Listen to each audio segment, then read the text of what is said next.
শুরুতেই জানিয়ে দিব আপডেট বাংলা সংবাদ শিরোনাম। স্বজনদের কাছে হস্তান্তর আরও ৮৫ লাশ। ঢাকা মেডিকেলে চিকিৎসাধীন ২১৮। আজ ও আগামীকাল কারফিউ আরও শিথিল। বাংলাদেশে শীঘ্রই শান্তি ফিরবে বলে আশা দিল্লির।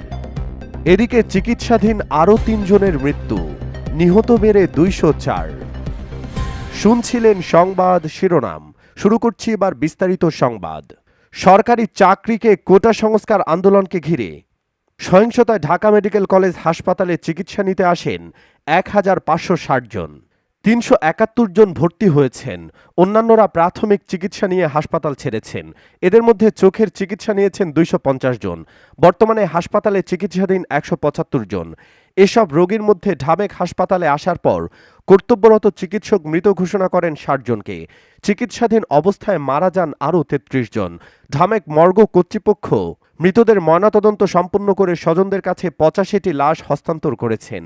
আর বাকি ৮ জনের লাশের পরিচয় না থাকায় ময়নাতদন্ত করে দাফনের জন্য স্বেচ্ছাসেবী সংস্থা আঞ্জুমান মুফিদুল ইসলামে দেওয়া হয়েছে।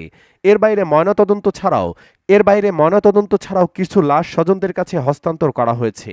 ঢামেক হাসপাতাল সূত্রে জানা গেছে, কোটা সংস্কার আন্দোলন ঘিরে সহিংসতায় আহত হয়ে ১৫ জুলাই ঢাকা মেডিকেল কলেজের জরুরি বিভাগে টিকিট কাটেন ৩০৬ জন।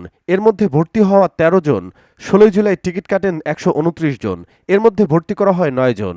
১৭ জুলাই টিকিট কাটেন ৬৫ জন। এর মধ্যে ভর্তি করা হয় ৮ জন।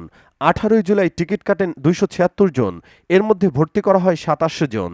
১৯ জুলাই টিকিট কাটেন ৪৮২ জন। এর মধ্যে ভর্তি করা হয় ১৫৫ জন। ২০ জুলাই টিকিট কাটেন ১৮৯ জন। এর মধ্যে ভর্তি করা হয় ৭৬ জন। ২১ জুলাই টিকিট কাটেন ৯৩ জন। এর মধ্যে ভর্তি করা হয় ২০ জন এবং ২২ জুলাই টিকিট কাটেন ২০ জন। এর মধ্যে ভর্তি করা হয় ৩ জনকে। ঢামেক মর্গ সূত্রে জানা গেছে, ১৯ জুলাই ময়নাতদন্ত হয়েছে ৪ জনের, ২০ জুলাই ২৪ জনের, ২১ জুলাই ৩৮ জনের, ২২ জুলাই ১০ জনের, ২৩ জুলাই ১২ জনের, ২৪ জুলাই ২ জনের এবং গতকাল ৩ জনের ঢামেক মর্গে ময়নাতদন্ত সম্পন্ন হয়েছে। এর মধ্যে ৮৫ জনের লাশ স্বজনদের কাছে হস্তান্তর করা হয়েছে। বাকি ৮ লাশের পরিচয় না থাকায় ময়নাতদন্ত সম্পন্ন করে আঞ্জুমান মুফিদুল ইসলামে দেওয়া হয়েছে। ঢামেক হাসপাতালের পরিচালক ব্রিগেডিয়ার জেনারেল মোহাম্মদ আসাদুজ্জামান জানান, কোটা সংস্কার আন্দোলন ঘিরে সহিংসতায় ঢামেক হাসপাতালে বর্তমানে ১৭৫ জন চিকিৎসাধীন আছেন। বাংলাদেশ আনসার ও গ্রাম প্রতিরক্ষা বাহিনীর সহকারী পরিচালক কর্মকর্তা মোহাম্মদ রুবেল হোসেন জানান, কোটা সংস্কার আন্দোলন ঘিরে দুষ্কৃতিকারীদের সঙ্গে সংঘর্ষে আনসার বাহিনীর একজন সদস্য নিহত ও ৯৮ জন আহত হয়েছেন। নিহতের নাম মোহাম্মদ জুয়েল শেখ। তার গ্রামের বাড়ি ফরিদপুরের মধুখালী উপজেলার মেঘচামিতে। তিনি ঢামেক মহানগর পুলিশের মতিঝিল বিভাগের মতিঝিল থানার অঙ্গীভূত আনসার হিসেবে কর্মরত ছিলেন। গত ১৬ জুলাই মতিঝিল এলাকায় দুষ্কৃতিকারীদের সঙ্গে সংঘর্ষে তিনি গুলিবিদ্ধ হয়ে মৃত্যুবরণ করেন। র্যাব সদর দপ্তর সূত্র জানিয়েছে, কোটা সংস্কার আন্দোলন ঘিরে সহিংসতায় র্যাবের শতাধিক সদস্য আহত হয়েছেন। ডিএমপি সূত্র জানিয়েছে, কোটা সংস্কার আন্দোলন ঘিরে সহিংসতায় ডিএমপির প্রোটেকশন বিভাগের নায়েক মোহাম্মদ গিয়াসউদ্দিন নিহতসহ প্রায় ৩ শতাধিক আহত হয়েছেন। আহতদের রাজারবাগ কেন্দ্রীয় পুলিশ হাসপাতাল সহ বিভিন্ন হাসপাতালে চিকিৎসা দেওয়া হচ্ছে। এছাড়া কোটা সংস্কার আন্দোলন ঘিরে সহিংসতায় ট্যুরিস্ট পুলিশের এসআই মোহাম্মদ মুক্তাদির ও পুলিশ ব্যুরো অব ইনভেস্টিগেশন নারায়ণগঞ্জের পরিদর্শক মোহাম্মদ মাসুদ পারভেজ ভূঁইয়া নিহত হয়েছেন। আজ ও আগামীকাল কারফিউ আরও শিথিল। কোটা সংস্কার আন্দোলনকে ঘিরে সহিংসতার প্রেক্ষিতে চলমান কারফিউ আরও শিথিল হচ্ছে। ঢাকা, গাজীপুর, নরসিংদী ও নারায়ণগঞ্জে আজ শুক্রবার ও আগামীকাল শনিবার সকাল ৮টা থেকে বিকেল ৫টা পর্যন্ত কারফিউ শিথিল করা হবে। বৃহস্পতিবার ২৫ জুলাই রাতে এ ঘোষণা দিয়েছেন স্বরাষ্ট্রমন্ত্রী আসাদুজ্জামান খান কামাল। বৃহস্পতিবার ও বুধবার এসব এলাকায় সকাল ১০টা থেকে বিকেল ৫টা পর্যন্ত কারফিউ শিথিল ছিল। বৃহস্পতিবার রাতে ধানমন্ডিতে নিজ বাসভবনে আইনশৃঙ্খলা রক্ষাকারী বাহিনীর ঊর্ধ্বতন কর্মকর্তাদের সঙ্গে বৈঠক করেন স্বরাষ্ট্রমন্ত্রী। বৈঠক শেষে রাত ১২টার দিকে কারফিউ শিথিলের ঘোষণা দেন তিনি। স্বরাষ্ট্রমন্ত্রী বলেন, ঢাকা মহানগর ও ঢাকা জেলা, গাজীপুর মহানগর ও গাজীপুর জেলা, নরসিংদী ও নারায়ণগঞ্জে কারফিউ বলবৎ থাকবে।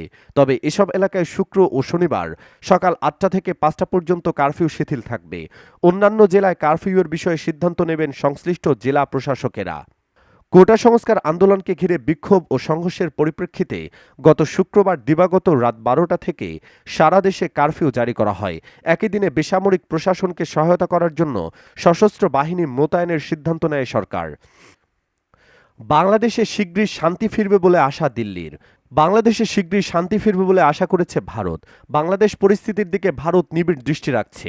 গতকাল বৃহস্পতিবার নয়াদিল্লিতে এক ব্রিফিংয়ে ভারতের পররাষ্ট্র মন্ত্রণালয়ের মুখপাত্র রণবীর জয়সওয়াল একথা জানান। ভারত বাংলাদেশে সম্প্রতি কোটা সংস্কার আন্দোলন ঘিরে সংঘাত সহিংসতাকে এদেশের অভ্যন্তরীণ বিষয় বলে মন্তব্য করেছে। ব্রিফিংয়ে ভারতের পররাষ্ট্র মন্ত্রণালয়ের মুখপাত্রকে প্রশ্ন করা হয়েছিল, ভারতের প্রধানমন্ত্রী, পররাষ্ট্রমন্ত্রী অথবা অন্য কেউ বাংলাদেশের নেতাদের সঙ্গে কথা বলেছেন কিনা, কিংবা সেই আন্দোলনে বাইরের হাত থাকার কোনো রিপোর্ট ভারতের কাছে আছে কিনা। আন্দোলনকারীদের মুখে ভারত বিরোধী স্লোগান শোনা গেছে উল্লেখ করে মুখপাত্রকে প্রশ্ন করা হয়, সেদেশের জনগণ একাংশের বিরোধিতায় ভারত উদ্বিগ্ন কিনা। এসব প্রশ্নের সরাসরি উত্তর না দিয়ে মুখপাত্র রণবীর জয়সওয়াল বারবার বলেন, বাংলাদেশে যা ঘটছে তা বাংলাদেশের অভ্যন্তরীণ বিষয়। বাংলাদেশের সঙ্গে ভারতের সম্পর্ক খুবই দৃঢ়, উষ্ণ ও বন্ধুত্বপূর্ণ। ভারতের পররাষ্ট্র মন্ত্রণালয়ের মুখপাত্র বলেন, আন্দোলন চলাকালে বাংলাদেশে বসবাসকারী ভারতীয় শিক্ষার্থী ও অন্যদের নিরাপদে ফিরিয়ে আনার ক্ষেত্রে বাংলাদেশ সরকার অনেক সাহায্য সহযোগিতা করেছে।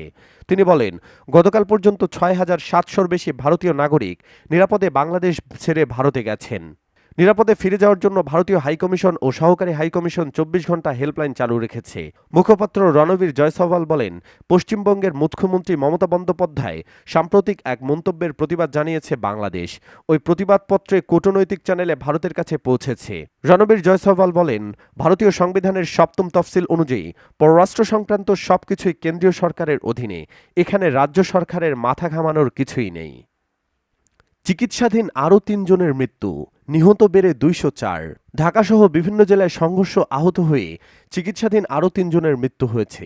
গতকাল বৃহস্পতিবার ঢাকা মেডিকেল কলেজ হাসপাতালে ২ জন এবং বঙ্গবন্ধু শেখ মুজিব মেডিকেল বিশ্ববিদ্যালয়ে ১ জনের মৃত্যু হয়। মারা যাওয়া ব্যক্তিরা হলেন জাকির হোসেন, জামান মিয়া ও সোহেল রানা। সরকারি চাকরিতে কোটা সংস্কার আন্দোলনকে কেন্দ্র করে বিক্ষোভ ও পরবর্তী সংঘাতে এ নিয়ে ২০৪ জনের মৃত্যুর খবর পাওয়া গেল।